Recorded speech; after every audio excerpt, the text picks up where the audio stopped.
अब खबरों की तफसील। तेलंगाना के वज़ीर केसीआर ने आज आंध्र प्रदेश का दौरा किया। वो आज हैदराबाद के बेगमपेट एयरपोर्ट से खुसूसी तैयारे के जरिए एपी के गनावरम एयरपोर्ट पहुंचे। एयरपोर्ट पर केसीआर और उनके रुफ़का का इस्तकबाल किया गया। केसीआर ने एपी के वज़ीर जगन मोहन रेड्डी से खास मुलाकात की और 21 जून को कालेश्वरम प्रोजेक्ट की इफ्तिताही तकरीब में शिरकत का दावतनामा पेश किया। केसीआर ने महाराष्ट्र के वज़ीर देवेंद्र फडणवीस को भी इस मौके पर मदऊ किया है। केसीआर अपने साथियों के साथ आंध्र प्रदेश के मुख्तलिफ मनादिर के दर्शन भी कर रहे हैं और आज ही रात हैदराबाद भी वापस हो जाएंगे। कालेश्वरम प्रोजेक्ट की इफ्तिताही तकरीब में 3 रियासतों के वज़ीर आला की शिरकत मुतवक्के है। तेलंगाना के चीफ मिनिस्टर केसीआर, महाराष्ट्र के सीएम देवेंद्र फडणवीस, आंध्र प्रदेश के वज़ीर आला वाईएस जगन मोहन रेड्डी के अलावा तीनों रियासतों के काबीना वज़रा और गवर्नर की शिरकत का यहाँ इम्कान है। इसी के पेश नज़र सख्त हिफाजती बंदोबस्त किए गए हैं। अभी से प्रोजेक्ट के अलावा अतराफ के इलाकों को सिक्योरिटी के हिसार में ले लिया गया है। कालेश्वरम प्रोजेक्ट के इफ्तिताह के सिलसिले में रियासती हुकूमत की जानिब से बड़े पैमाने पर इंतजाम के साथ साथ प्रोजेक्ट की वसी तशहीर को भी यकीनी बनाने की कोशिशें जारी हैं।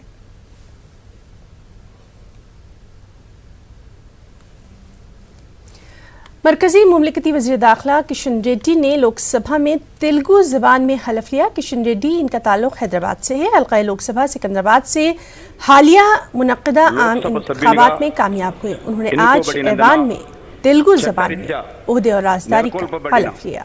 भारत संविधानं पट्ल यथार्थమైనటువంటి భక్తి విశ్వాసములు కలిగినందునని భారతదేశపు సర్వసత్తాక అధికారమును అఖండతను సమర్థించదననియు నేను స్వీకరించబో కర్తవ్యంను శ్రద్ధాశక్తులతో నిర్వహించదననియు దైవ సాక్షిగా ప్రమాణం చేస్తున్నాను।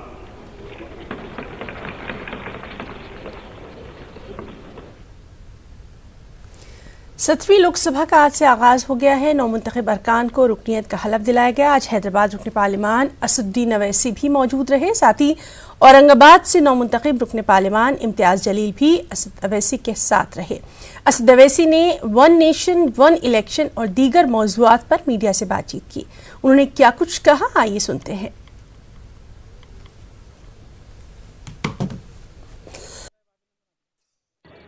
देखिए, अभी तो 19 तारीख को मीटिंग है, उसमें हम अपनी पूरी राय रखेंगे और हमारा मानना यह है कि ये पॉसिबल नहीं होगा। डेमोक्रेसी में चेक्स एंड बैलेंस होना ज़रूरी है। हर वक्त सरकार को काम करते रहना पड़ेगा, विपक्ष को भी काम करना पड़ता रहेगा और आवाम को मौका मिलना चाहिए अपनी नाराज़गी का इजहार करने के लिए। तो मगर फिर भी 19 तारीख की मीटिंग में हमें कंप्लीट नोट देंगे, उस बारे में बात करेंगे। 1 नेशन 1 इलेक्शन के लिए ही मीटिंग नहीं है, कई मुद्दे हैं। हाँ, उसमें तो अभी कैसा बताएंगे, तो हम वो तो 19 तारीख को बताएंगे। तेलंगाना भर में आज 119 बीसी गुरुकुल स्कूलों का इफ्तिताह किया गया। रियासत के हर एक असेंबली हल्के में एक स्कूल कायम किया गया है। लड़कों के लिए 63, लड़कियों के लिए 56 स्कूल कायम किए गए हैं। इसके साथ ही रियासत में बीसी गुरुकुल स्कूलों की तादाद बढ़कर 281 हो गई है। रवां तालीमी साल से गुरुकुल स्कूलों में 92,340 तलबा को दाखिला मिल सकता है। वरंगल में वजीर बराए पंचायती राज ई दयाकर राव ने स्कूलों का इफ्तिताह किया। हैदराबाद के इलाके एलबी नगर में वजीर दाखिला मोहम्मद महमूद अली, वजीर अक़लियती बहबूद के ईश्वर और वजीर श्रीनिवास गौड़ ने इफ्तिताही तकरीब में शिरकत की। इस मौके पर मोहम्मद महमूद अली ने कहा कि गुरुकुल स्कूलों में कॉरपोरेट स्कूलों की तरह ही तलबा को हर तरह की सहूलियात फराहम की गई हैं। అలాగేదో స్కూల్ నడుపుతారు, ఒక్కొక్కరికి ₹1,00,000 ప్రతి సంవత్సరం ఖర్చు పెడుతున్నాం। ₹1,00,000 ధనవంతుల ఇళ్లలో కూడా అంత మంచి తిండి తినరు, ధనవంతుల పిల్లలు కూడా అంత మంచి తిండి తినరు। మంచి భోజనాలతోటి, మంచి విద్యతోటి, అన్ని తీర్ల స్పోర్ట్స్, అన్ని తీర్ల కార్యక్రమాలు ఏర్పాటు చేసిన మహానుభావుడు కేసీఆర్ గారికి గట్టిగా మనం చప్పట్లు కొట్టి ధన్యవాదాలు చేయాలని సందర్భంగా తెలియజేస్తున్నా। డిగ్రీ కాలేజ్ కూడా ఏర్పాటు చేస్తాను కూడా తమ్ముడు నరేంద్ర గారికి నేను విజ్ఞప్తి చేస్తాను।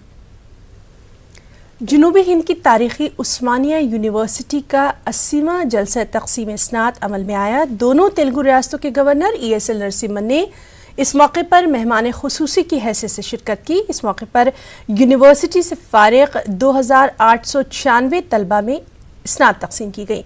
673 तलबा को PhD की डिग्री दी गई। 292 तलबा को गोल्ड मेडल से नवाजा गया। इस मौके पर गवर्नर नरसिम्हन ने कहा कि यूनिवर्सिटी के ब्रांड को बरकरार रखना तलबा और उसके फारिगीन की अहम जिम्मेदारी है। वाज़ेह है कि तकरीबन 6 साल के वक्फे के बाद ये सालाना जलसा तकसीम स्नात मुनक़िद किया गया। That convocation date should hereafter become part of the academic calendar.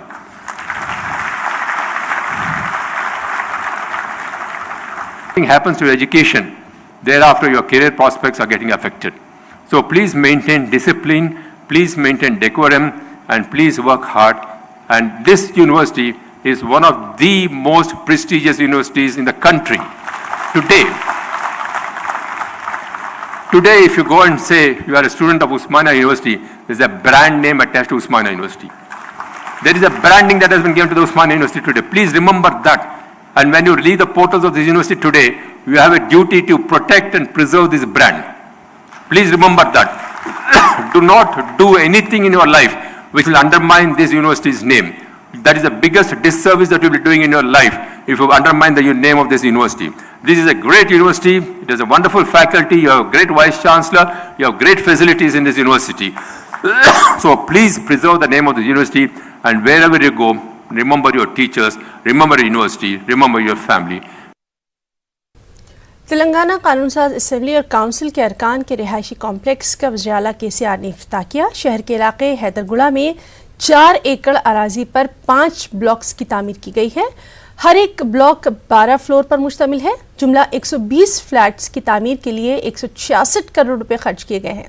इस कॉम्प्लेक्स में तमाम तर जदीद सहूलियात मैसर हैं।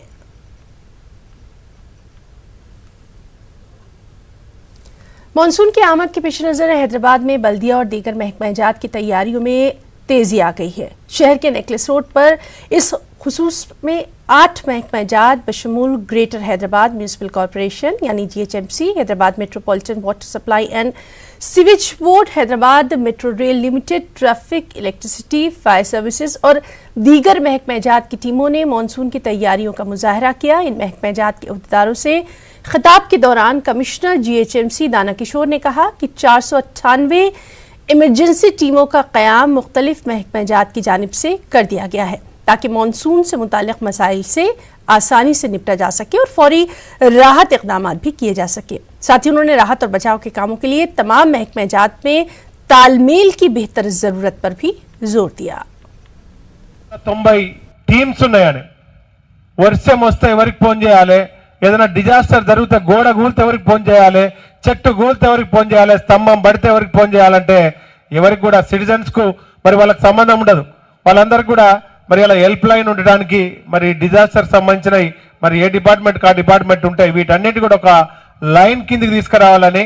కిలోమీటర్ల వేగంతో గాలులు వీజ్ చేసినా ఎంత పెద్దటి ఆపద వచ్చినప్పటికీ కూడా హైదరాబాద్ ప్రజలు వెంటనే స్పందించి ఆ సమస్యను పరిష్కరించే విధంగా ఒక యంత్రాంగాన్ని తయారు చేసుకోవాలి, ఒక సిస్టమ్ ని తయారు చేసుకోవాలని చెప్పి నిర్ణయించుకొని కన్వెన్షన్ మీటింగ్ పెట్టుకోవడం జరిగింది. డిజాస్టర్ ప్రిపేర్డ్ ఏదైనా ఇబ్బంది జరిగితే వెంటనే రెస్పాండ్ అయ్యేదానికి అవసరమైనటువంటి ఫోర్సెస్ పోలీస్ నుంచి GHMC వరకు అందరం కూడా కూర్చొని మనము ఈ పనులు చేయగలిగినప్పుడు ఏ విపత్తునైనా అధిగమించగలిగేటువంటి శక్తి మన నగరానికి ఉందని చూపించగలగాలి. విశ్వనగరంగా మనకి పేరు రావాలి. Officers present here to please familiarize yourself with the other department officers present here, because in the coming 3 to 3.5 months we will all be working together. There will be independent control rooms of various departments also, and there will be integrated control rooms running from GHMC and police side also. CPI की जानिब से TRS हुकूमत के खिलाफ एहतजाजी rally निकाली गई। इस rally में CPI लीडर के नारायणा, साबिक MP सैयद अजीज पाशा और दीगर ने शिरकत की। के नारायणा ने TRS सरबराह पर तेलंगाना में निज़ाम की हुकूमत को दोबारा लाने का इल्ज़ाम लगाया। उन्होंने कहा कि CPI TRS हुकूमत के अवाम मुखालिफ फैसलों को वापस लेने के लिए बैक वॉक रैली का एहतमाम कर रही है। उन्होंने TRS के साथ साथ BJP को भी तनकीद का निशाना बनाया।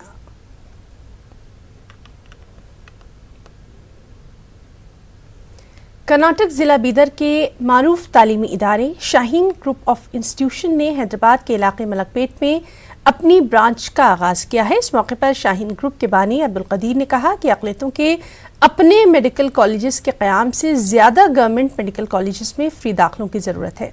उन्होंने इस मौके पर इस अज़्म का भी इजहार किया कि हैदराबाद में उनके इदारे में वो परफॉर्मेंस देगा जो कि कर्नाटक और दीगर रियासतों में दे रहा है। डॉक्टर अब्दुल कदीर ने कहा कि शाहीन ग्रुप के क़याम का बुनियादी मकसद औसत दर्जे के तलबा की सलाहियतों को निखार कर उन्हें डॉक्टर और इंजीनियर बनाना है। इफ्ताही तकरीब में रुकने असेंबली मलकपेट अहमद बिलाला, एजाज अहमद डायरेक्टर, मंसूर आगा दिल्ली और अमानुल्लाह अलीगढ़ भी मौजूद रहे। पेट में शाहीन अकादमी का इफ्तिताह अमल में आया। 30 से ज़ायद ब्रांचेस के बाद हैदराबाद में यहाँ पर शुरुआत हुई है। हम उम्मीद कर रहे हैं कि इंशाअल्लाह माहौल को बदलने में शाहीन अपना कंट्रीब्यूशन देगा। इस साल से जामे माहद से इश्तराक के साथ और मौलाना खालिद सैफुल्लाह रहमानी साहब की सरपरस्ती में आलिम प्लस का कोर्स इस साल शुरू कर रहे हैं। ये कोर्स माहद हैदराबाद में और शाहीन बीदर में होगा, 2 कैंपसेस में होगा। ऐसे आलिम फाजिल हजरात जिनकी उम्र 20-21 साल है, उनको लेकर 10th और 12th पास करा के लॉ के लिए तैयार करना चाह रहे हैं, क्लाइट के लिए तैयार करना चाह रहे हैं। और जब वो क्लाइट के लिए एलिजिबल हो जाएंगे तो उनको वजीफ़ा देंगे और फिर वो जब लायर बन जाएंगे तो 2 साल तक 15,000 रुपये वजीफ़ा देकर प्रैक्टिस कराने की कोशिश करेंगे। मैं ख़ास तौर पर स्कूल टॉपर्स मैनेजमेंट से, प्रिंसिपल से अगर एक लेटर ला लें और उसके अलावा यतीम बच्चों के लिए और हुफ़ाज़ के लिए 50% फ़ीस की रियायत के साथ हम मौका दे रहे हैं। हम स्टूडेंट्स की खिदमत करना चाहते हैं, मियार देना चाहते हैं और उनको डिसिप्लिन बनाना चाहते हैं, हॉनेस्ट बनाना चाहते हैं और हम डॉक्टर बनाना चाहते हैं। सिर्फ डॉक्टर नहीं बल्कि एथिकल डॉक्टर तैयार करने की कोशिश कर रहे हैं। कोलकाता में जूनियर डॉक्टर्स पर हमलों के वाक़यात के खिलाफ मुल्कगीर हड़ताल की हिमायत में तेलंगाना की जूनियर डॉक्टर्स एसोसिएशन के अरकान ने भी मुख्तलिफ अस्पतालों में एहतजाज किया है। हैदराबाद के उस्मानिया जनरल अस्पताल में डॉक्टर्स ने एहतजाजी धरने दिए जिसमें डॉक्टर्स की बड़ी तादाद ने हिस्सा भी लिया। डॉक्टर्स की तंजीमों की हड़ताल की वजह से तिब्बी खिदमात जुज़वी तौर पर मुतासिर रहीं। हैदराबाद के उस्मानिया अस्पताल में भी जूनियर डॉक्टर्स ने एहतजाज किया। हमारे नुमाइंदे संजय तिवारी ने एहतजाजी डॉक्टर्स से इस सिलसिले में बात की। तमाम शहरों की तरह हैदराबाद में भी डॉक्टर्स जो है हड़ताल पर हैं। इंडियन मेडिकल एसोसिएशन ने, इंडियन मेडिकल काउंसिल ने जो हड़ताल का आह्वान किया है और इस समय हम उस्मानिया हॉस्पिटल में मौजूद हैं। तमाम डॉक्टर जो हैं वो यहाँ हड़ताल पर हैं और इससे मरीजों को भी तमाम परेशानी हो रही है। लेकिन 1 दिन की हड़ताल है और डॉक्टरों का कहना है कि उनकी जो मांगें हैं वो पूरी होनी चाहिए। बहुत सारी समस्याएं हैं, सुरक्षा एक बड़ा इशू है। हमारे साथ डॉक्टर विजेंद्र। डॉक्टर साहब, क्या इश्यूज़ हैं आप जो हड़ताल कर रहे हैं? कहीं ना कहीं मरीज तो इससे परेशान हो रहे हैं। Yeah, the main issue is the assault on the doctors. So we are protesting nationwide today, and as part of it, Telangana junior doctors also called for the boycotting of the services across the state. So what we are demanding on this day is we want the protection, we want the safe working environment for the doctors. Not only for the doctors, whole healthcare facility, either the nurses and the supporting staff, we are asking for the safe working environment. हमारे पास उस्मानिया में यहाँ पे जो है वहाँ पे सुरक्षा जो भी प्रोवाइड है जस्ट नाम के लिए, कोई आके अटैक करते हैं डॉक्टर के ऊपर, वो समय कोई रहता ही नहीं। फर्स्ट ऑफ ऑल सिक्योरिटी नहीं रहता, ना पुलिस आता। स्पेशल प्रोटेक्शन फोर्स ऑलरेडी हमें प्रोवाइड किया गया है, दैट ऑन पेपर। लेकिन हमको जितना नंबर स्पेशल प्रोटेक्शन फोर्स में चाहिए उतने लोग पुलिस वाले है ही नहीं इधर। तो उसकी वजह से हमारे को पेशेंट जो मेन टाइम रहता, जो 1 और 2 मिनट्स जो अटैक का टाइम रहता, वो टाइम पे कोई पुलिस सिक्योरिटी रहता ही नहीं, जिसकी वजह से डॉक्टर्स पे अटैक हो रहा है और डॉक्टर्स को पूरों को जितना भी इंजर हो गए, अभी जो वेस्ट बंगाल में हुआ, लास्ट ईयर हमारे पास भी हुआ था उस्मानिया में, जिसकी वजह से हमारे कोलिग डॉक्टर को, पोस्ट ग्रेजुएट स्टूडेंट को स्काइफाइड फ्रैक्चर हो गया था थंब के पास, तो जिसकी वजह से वो 4 वीक्स बेड रेस्ट था उसकी वजह से। सो हमें CCTV सर्विलेंस होना चाहिए यहाँ पे। Obviously we don't feel protected anymore because these kinds of assaults have been happening all over the country from the past many days to come, and as everyone is demanding, we need a central law against this assaults and everything, against stopping the violence against doctors.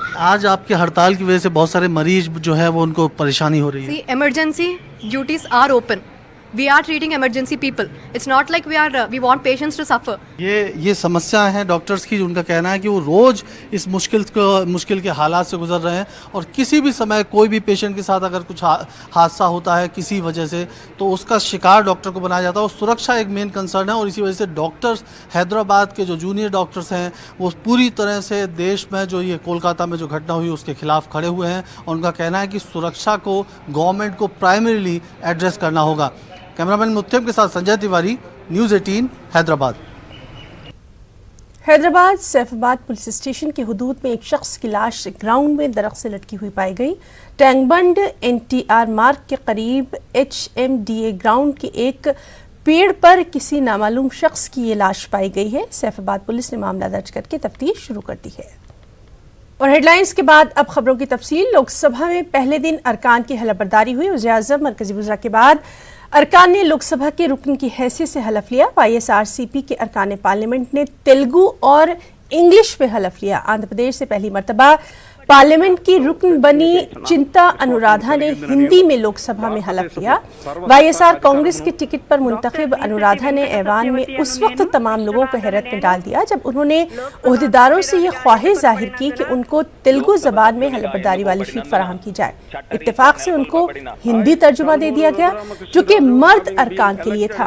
ताहम उन्होंने इसको जब पढ़ना शुरू किया तो उन्होंने ये महसूस किया कि ये स्लिप गलत है। उन्होंने दुरुस्त हिंदी स्लिप देने की ख्वाहिश की जिस पर सेक्रेटरी जनरल लोकसभा स्नेहलता श्रीवास्तव ने उनको मशवरा दिया कि वो आ की मात्रा को ई के तौर पर पढ़े। श्रीवास्तव ने हिंदी की तस्दीक की।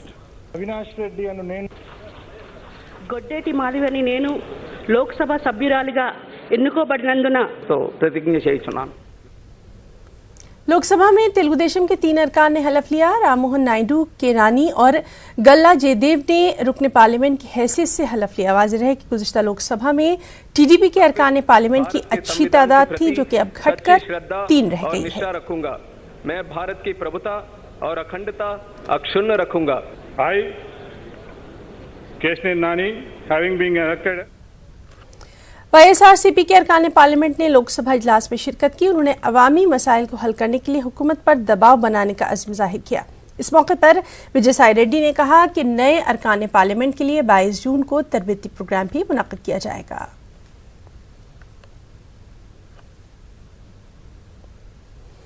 AP असेंबली के स्पीकर T सीताराम ने 18 जून को 11 बजे डिप्टी स्पीकर के इंतखाब के सिलसिले में एलामिया जारी किया। असेंबली सेशन के आगाज से पहले स्पीकर ने पीर के रोज ऐवान में इस एलामिया के बारे में ऐलान किया। डिप्टी स्पीकर के इंतखाब के लिए पर्चा नामजद किया 5 बजे शाम तक वसूल की जाएगी। AP के वज़ीर-ए-आला YS जगनमोहन रेड्डी ने पहले ही के रघुपति के नाम का डिप्टी स्पीकर के तौर पर ऐलान कर दिया है जो कि जिला गुंटूर के बापटला असेंबली हल्के की नुमाइंदगी करते हैं। डिप्टी स्पीकर के ओहदे पर YSRCP के लीडर का इंतखाब यकीनी माना जा रहा है। आंध्र प्रदेश के वज़ीर-ए-आला YS जगनमोहन रेड्डी ने पहली मरतबा AP कानून साज काउंसिल में कदम रखा। असेंबली सेशन के दौरान जगन ने काउंसिल के इजलास में शिरकत की। इस मौके पर वज़ीर-ए-आला का हुक्मरान जमात YSR कांग्रेस और अपोजिशन तेलुगु देशम के अरकान ने शानदार इस्तकबाल किया। तेलुगु देशम के रुकने D मानिक के वरा प्रसाद अपनी नशिस्त से खड़े हुए और तब उन्होंने CM जगनमोहन रेड्डी का इस्तकबाल किया।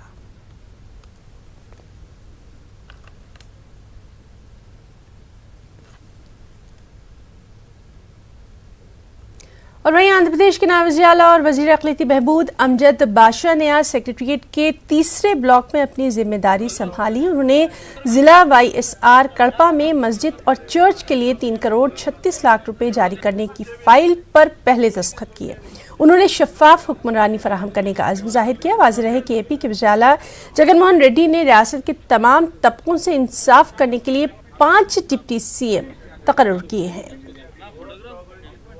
और वहीं एक काली कृष्णा श्रीनिवास ने भी आज नायब वज़ीर-ए-आला के ओहदे का चार्ज लिया। इस मौके पर नायब वज़ीर-ए-आला के अरकान खानदान और YSRCP के दीगर लीडर मौजूद रहे। काली कृष्णा ने ओहदे का चार्ज लेने से पहले सेक्रेटरीट में अपने चेंबर में पूजा अर्चना की। नायब वज़ीर-ए-आला श्रीनिवास के स्टाफ ने उनका खैर मकदम किया। इस मौके पर उन्होंने YSR आरोग्यश्री की फाइल पर पहले दस्तखत किए। वाज़ेह है कि ए काली कृष्णा श्रीनिवास नायब वज़ीर आला के अलावा वज़ीर सेहत, ख़ानदानी फलाह बहबूद और मेडिकल एजुकेशन के भी वज़ीर हैं। रियासती वज़ीर बराए ख़वातीन और बहबूद इत्फ़ाल टी विनीता ने भी आज अपने ओहदे का जायज़ा लिया। सेक्रेटेरिएट पहुंचकर उन्होंने अपने चेंबर का इफ्तिताह किया और अरकान ख़ानदान और स्टाफ के साथ बाकायदा पूजा अर्चना की। इस मौके पर उन्होंने आंगनबाड़ी वर्कर्स की तनख्वाहों में 1000 रुपये इजाफा करने की फाइल पर पहले दस्तखत किए। उन्होंने कहा कि ज़ईफ़ ख़वातीन की फलाह बहबूद और बच्चों की बहबूद के लिए बेहतर खिदमात फराहम की जाएंगी। इस मौके पर उन्होंने वज़ीर आला जगन मोहन रेड्डी का इस वजारत में काम करने के लिए उन पर भरोसा जताने के लिए शुक्रिया भी अदा किया। मगरबी बंगाल की बात करें, जहां की डॉक्टर्स की हिमायत में इस वक्त पूरा मुल्क सड़कों पर दिखाई दे रहा है। आंध्रा में भी इंडियन मेडिकल एसोसिएशन विजयवाड़ा ने 24 घंटे की हड़ताल का ऐलान कर दिया। यह हड़ताल 17 जून की सुबह 6 बजे से 18 जून की सुबह 6 बजे तक जारी रहेगी। हड़ताल रियासत के 13 अजला में जारी है। हड़ताल के दौरान अस्पतालों में सिर्फ इमरजेंसी खिदमत दी जाएंगी। रियासत के डॉक्टर्स की मांग है कि डॉक्टरों पर हमलों को रोकने के लिए मुल्क में सख्त कानून बनाए जाएं। कर्नूल के मेडिकल कॉलेज में आज जूनियर डॉक्टर्स की जानिब से एहतजाज किया गया। ये एहतजाज वेस्ट बंगाल में डॉक्टर्स पर हुए हमले के खिलाफ किया गया। डॉक्टर कुमार ने इस मौके पर बताया कि जूनियर डॉक्टर्स की जानिब से डॉक्टर्स पर हमले की सख्त मजम्मत की जा रही है। उन्होंने हुकूमत से डॉक्टर्स को सिक्योरिटी फराहम करने का भी मुतालबा किया। जिला कृष्णा के नंदीगामा मंडल के गांव में लोगों ने रेत मुंतकिल करने वाले ट्रैक्टर्स को ही रोक दिया। अवाम का कहना है कि रेत की मुंतकिली पर पाबंदी के बावजूद बिल्डर्स गैर कानूनी तौर पर रेत मुंतकिल कर रहे हैं, जबकि बिल्डर्स का कहना है कि वो सरकारी इमारतों की तामीर के लिए कलेक्टर से इजाजत लेकर रेत मुंतकिल कर रहे हैं।